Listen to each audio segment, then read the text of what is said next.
Hola, muy buenos días, Iglesia. Que la gracia y paz de nuestro Señor Jesús esté con todos ustedes en este nuevo día.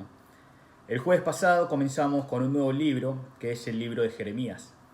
En Jeremías capítulo 1 pudimos ver el proceso en el llamado del profeta Jeremías. Si recuerdan, Dios le mostró al profeta dos visiones. La primera era la visión de la vara de almendro y la segunda visión, la visión de la olla hirviente. La primera tenía que ver con que la palabra de Dios iba a cumplirse y la restauración de Judá iba a llegar. La segunda tenía que ver con el juicio de Dios por los pecados del pueblo. Luego en el capítulo 2 de Jeremías podemos ver la proclamación de Jeremías hacia el pueblo de Judá, las palabras de Dios. ¿Cuáles fueron los dos grandes pecados del pueblo hacia Dios? En el versículo 13 dice, porque dos males ha hecho mi pueblo.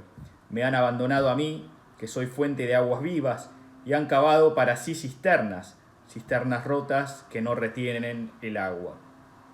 En primer lugar, abandonaron a Dios y encima cavaron sus propias cisternas. Ante estos pecados, Dios, mediante el profeta Jeremías, dice en el versículo 19, tu maldad te castigará y tu apostasía te condenará. El Señor Dios advierte una y otra vez a lo largo del libro que vuelvan hacia Dios. El pueblo no solo había abandonado a Dios, sino que encima idolatraban a dioses paganos.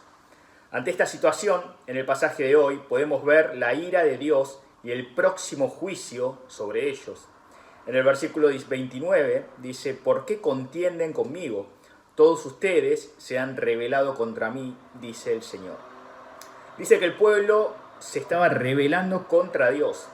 Ese mismo pueblo, elegido por Dios, estaba abandonando a Dios y peor, rebelándose ante Él. ¿Cuán insensible habrá estado la espiritualidad de Israel como para rebelarse ante su propio Dios quien los eligió? Acá el término rebelar significa pelear, discutir, cuestionar. ¿Qué nos está mostrando? Todas actitudes negativas del pueblo ante Dios. En el versículo 30 dice, en vano he azotado a sus hijos, ellos no han recibido corrección, su espada ha devorado a sus profetas como un león destructor. Acá sus hijos se refiere al pueblo de Judá y azotado al juicio de Dios. Dios quería que Judá se arrepintiera de sus pecados y volviera hacia Dios. Pero ningún signo de esto hubo, más bien solo hubo más rebeldía.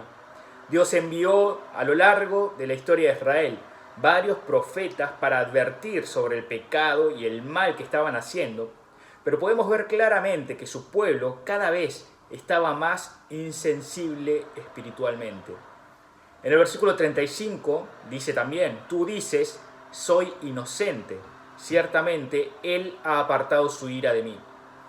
Este versículo también nos muestra, al igual que el versículo 29, la dureza del corazón, la insensibilidad del pueblo de Israel, que no solo se rebelaba contra Dios, sino encima se declaraban inocentes de su mal. En los últimos versículos 36 y 37 podemos ver cómo Dios, mediante Jeremías, aclara que iban a ser llevados a la ruina.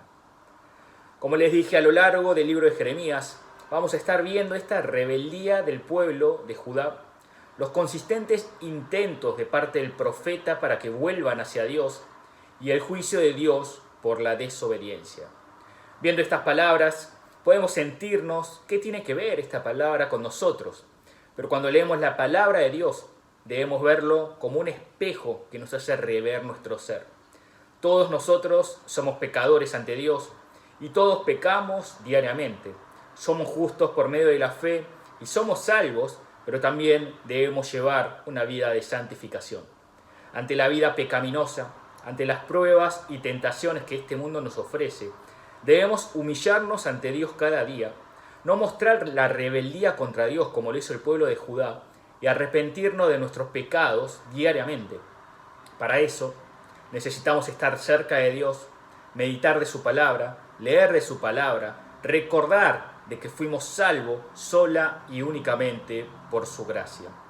Inclinemos en este día nuestros oídos a la palabra de Dios, a su voz, cuál es su voluntad y no a este mundo ruidoso que cada vez nos aleja más de Dios. Aferrémonos al poder y a la guía del Espíritu Santo para que nos dé la fuerza para poder llevar la fe sobre todas las cosas. Dios los bendiga en este nuevo día.